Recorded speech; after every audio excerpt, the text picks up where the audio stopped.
The Chinese had a very sophisticated mechanism for basically brainwashing.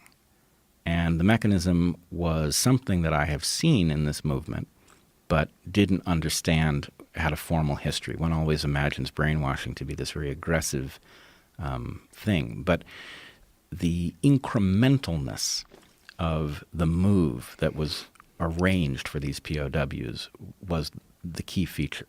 So the first thing that apparently POWs were asked to do was to write essays, and it was really important that they write it rather than just say it, but that they write essays on topics that any reasonable person would think was fair, like America is not perfect, right? You could write that essay, I can write that essay. There's no moral compromise in it, right? I'll write that essay. Or the other example was, unemployment is not a problem under communism. Well, okay. So people were marched from these very tiny concessions where really the concession was just, you're going to write what I tell you, right, rather than any part of the content, to an absolutely massive shift in their understanding. And along the way, they were, for example, induced to write more substantial concessions with some very tiny reward, like a piece of fruit or something that's actually desirable, and if things are scarce, you can understand wanting it, but it's not such a big concession that you can say to yourself, oh yeah, I said something I didn't believe because I got a lot out of it. So you actually talk yourself into imagining that you really do believe the thing you wrote. You must, otherwise you wouldn't have written it. So what I'm seeing is all sorts of excellent people making the first concessions onto, or the first steps onto the slippery slope, and it's spooking the hell out of me. There's something in us, being raised in the U.S., there's something in us that thinks that the great leap forward in China cannot happen here, that what happened in Cambodia cannot happen here, that Nazi Germany cannot happen here. Right.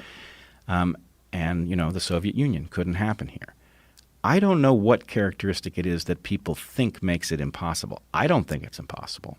I think if there is a characteristic that makes it unlikely, it is the structure. It is the Constitution, which I would argue is showing its age, but nonetheless the values that America aspires to, the reason that the world does pay attention to us and still, even with all of our brokenness, allows us to lead it. That reason is that the values that were described were honorable, even if we didn't meet them. But what we aspired to be was great. The proposals that are coming out of this movement are quite foolish. The strategy is incredibly smart. And so that is confusing to people. If you listen to it closely, and I have listened to it very closely, it is explicitly about disassembling the very things that make the West marvelous, right? It is anti-science, right? It does not want policy based on science. In fact, How so? Well, I mean, you saw last week, presumably, that it got Nature, the journal Nature, Science Magazine, Caltech, it got all of these just absolutely top-level scientific institutions to broadcast the hashtag #ShutDownSTEM. What? Oh, yeah. No, I'm not aware of this at all. Here it is. lots of Thousands of scientists go on strike to protest systemic racism in STEM.